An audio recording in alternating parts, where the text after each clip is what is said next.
ଜୟ ଶ୍ରୀରାମ ବନ୍ଧୁଗଣ। ମହାଭାରତର ଦ୍ରୌପଦୀ ଏମିତି ଏକ ନାରୀ ଥିଲେ ଯାହାଙ୍କ ପାଇଁ ମହାଭାରତ ଭଳି ଇତିହାସର ସବୁଠୁ ବଡ଼ ଯୁଦ୍ଧ ହୋଇଥିଲା। ଦ୍ରୌପଦୀ ଏତେ କଷ୍ଟ, ଏତେ ଯନ୍ତ୍ରଣା, ଏତେ ତ୍ୟାଗର ସହିତ ତାଙ୍କ ଜୀବନଟା କାହିଁକି କଟିଲା, ଦ୍ରୌପଦୀଙ୍କର ଜନ୍ମ କେମିତି ହେଇଥିଲା, ଆଜି ଆମେ ପୁରା ବିସ୍ତାରରେ ଜାଣିବା।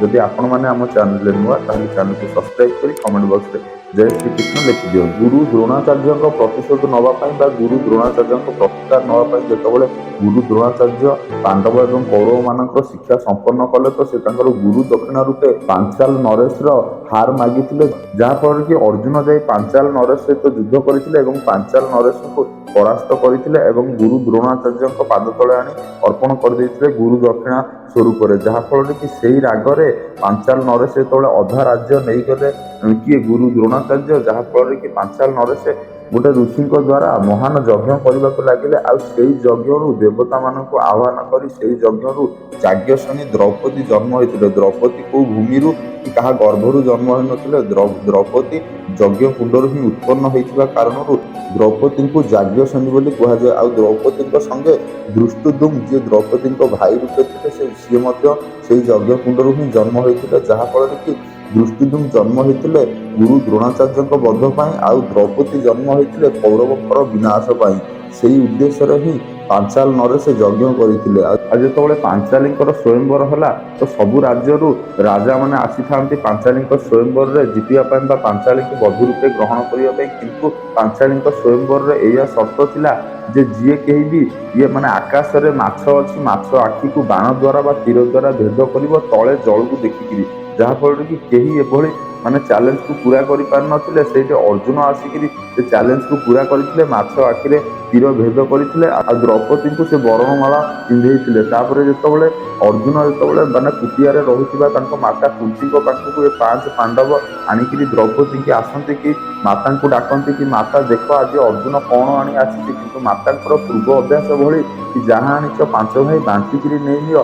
ତ ଏଇ ତାଙ୍କର ବଚନ ଯେତେବେଳେ ମାତା କୁନ୍ତୀ କୁହନ୍ତି କି ଯାହା ଆଣିଛ ତୁମେ ବାଣ୍ଟିକିରି ନେଇନିଅ, ତ ତାହା ଫଳରେ କି ସବୁ ପାଣ୍ଡବ ମାନେ ଶୁଣି ଆଶ୍ଚର୍ଯ୍ୟ ହେଇଯାଏ। କିନ୍ତୁ ମାତାଙ୍କ କଥାକୁ ବା ମାତାଙ୍କ ବଚନକୁ ରଖିବା ପାଇଁ ଯାଇ ପାଞ୍ଚ ପାଣ୍ଡବ କରିବାକୁ ପଡିଥିଲା, ତ ବ୍ୟତିବ୍ୟସ୍ତ ହେଇଯାଇଥିଲେ। କିନ୍ତୁ ପାଞ୍ଚ ପାଣ୍ଡବଙ୍କୁ ସେ ପ୍ରଭୁଙ୍କ ଆଜ୍ଞା ଭାବି ବିବାହ କରିଥିଲେ। ଆଉ ବିବାହ ପରେ କୌରବ ମାନଙ୍କର ଛଳରେ ବା ଗାନ୍ଧାର ରାଜ ଶଙ୍କୁନିଙ୍କ ଛଳରେ ଦୂତ କ୍ରୀଡ଼ାରେ ହାରି ଯାଇଥିଲେ ଧର୍ମରାଜ ଯୁଧିଷ୍ଠିର ଏବଂ ତାଙ୍କର ସର୍ବସ୍ୱ ରାଜସ୍ୱ ସମ୍ପତ୍ତି ଏବଂ ରାଜ୍ୟ ହାରିଲା ପରେ ସେ ପାଞ୍ଚାଳୀ କି ଦୂତ କ୍ରୀଡ଼ାରେ ଲଗେଇଥିଲେ ବା ଜୁଆ ଯୋଉଟା କୁହାଯାଉଛି ସେଥିରେ ଲଗେଇଥିଲେ। ଯାହାଫଳରେ କି ସେ ପାଞ୍ଚାଳୀ କି ମଧ୍ୟ ହାରି ଯାଇଥିଲେ ଦ୍ରୌପଦୀ। ତାପରେ ଦ୍ରୌପଦୀଙ୍କ ବସ୍ତ୍ର ହରଣ ପାଇଁ ଦୁଶାସନକୁ ଦୁର୍ଯ୍ୟୋଧନ ଆଦେଶ ଦେଇଥିଲେ, ଯାହାଫଳରେ କି ସେଠି ଦ୍ରୌପଦୀର ବସ୍ତ୍ର ହରଣ ହେଇଥିଲା। ଆହୁରି ଅଧିକ ଯୋଦ୍ଧା ରାଜଭବନରେ ଥିଲେ ମଧ୍ୟ କେହି ରକ୍ଷା କରିପାରିନଥିଲେ ଦ୍ରୌପଦୀଙ୍କୁ। ଦ୍ରୌପଦୀ ହାତ ଟେକି ପ୍ରଭୁ ଶ୍ରୀକୃଷ୍ଣଙ୍କୁ ଡାକିଥିଲେ। ପ୍ରଭୁ ଶ୍ରୀକୃଷ୍ଣ ଅନନ୍ତ ଚିର ଦେଇଥିଲେ ଦ୍ରୌପଦୀଙ୍କୁ, ଯାହାଫଳରେ କି ଦୁଶାସନ ଯେତେ ଟାଣିଲେ ମଧ୍ୟ ଦ୍ରୌପଦୀଙ୍କର ଚିର ହରଣ କରିପାରିଲା ନାହିଁ। ପାଣ୍ଡବ ମାନେ କୌଣସି ପ୍ରକାରର ଆକ୍ରମଣ କରିବେ ବୋଲି ଶଙ୍କୁନିର ଚାଲରେ ପାଣ୍ଡବ ମାନଙ୍କୁ 13 ବର୍ଷ ବନବାସ ଏବଂ ଗୋଟିଏ ବର୍ଷ ଅଜ୍ଞାତବାସରେ ପଠାଇ ଦିଆଯାଇଥିଲା। ଆଉ ତାପରେ ଯେତେବେଳେ ପାଣ୍ଡବ ମାନେ ଫେରିଲେ ଦ୍ରୌପଦୀଙ୍କର ପ୍ରତିଶୋଧ ନେବା ପାଇଁ ବା ତାଙ୍କ ରାଜ୍ୟ ପୁଣି ଫେରି ପାଇବା ପାଇଁ, କିନ୍ତୁ ଦୁର୍ଯ୍ୟୋଧନ ମନା କରିଦେଇଥିଲା। ଆଉ ସେଥିପାଇଁ ମହାଭାରତ ଭଳି ବିନାଶକ ଯୁଦ୍ଧ ହେଇଥିଲା। ଆଉ ଯୋଉ ଦୁର୍ଯ୍ୟୋଧନ ଜଙ୍ଘରେ ବସିବା ପାଇଁ ଦ୍ରୌପଦୀଙ୍କୁ ଡାକୁଥିଲା, ସେଇ ଦୁର୍ଯ୍ୟୋଧନର ଜଙ୍ଘ ଭଙ୍ଗା ହେଇକିରି ଦୁର୍ଯ୍ୟୋଧନର ବଧ ହେଇଥିଲା। ଆଉ ଦୁଶାସନର ଛାତି ଫୋଡା ହେଇକିରି ତା ରକ୍ତରେ ଦ୍ରୌପଦୀ ତାଙ୍କର କେଶ ଧୋଇଥିଲେ।